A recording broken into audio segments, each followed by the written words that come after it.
আজ হচ্ছে ঈদের দিন, আর ঈদের দিনটা আমার কেমন কাটলো সেটাই থাকছে আজকের ব্লগে। দীর্ঘ 30টা রোজা থাকার পর অবশেষে আমরা মুসলমানরা খুশি পেয়ে গেলাম। তো আমার পক্ষ থেকে সবাইকে জানাই ঈদ মোবারক। তো যাই হোক, সকালের দিকে ঘুম থেকে উঠে ছটপট করে রেডি হয়ে নিলাম। এরপর শরীরে একটু সুগন্ধি মেখে নিলাম। দেন আর বেশি দেরি না করে নামাজের উদ্দেশ্যে বেরিয়ে পড়লাম। হঠাৎ আজকালকার স্মার্ট জেনারেটর কয়েকজন স্মার্ট লোকজনকে দেখতে পেলাম, যাদের গ্রামে নয় শহরে থাকা উচিত। যাদের মধ্যে ইনি একজন, আর ইনি একজন।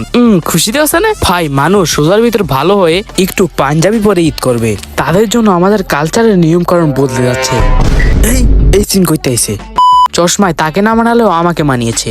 আর কেন জানে আমি যেটাই পড়ি সেটাই আমার সাথে ভালো লাগে। তারপর আমরা চলে আসি ঈদগায়। কিছুক্ষণ পর নামাজটা শেষ করে বের হয়ে গেলাম বাড়ির উদ্দেশ্যে। আর ভাই, আমাকে সালামি যারা যারা দিবে তারা সবাই বিদেশ, এই জন্য আমি কারো কাছ থেকে সালামি নিতে পারিনি।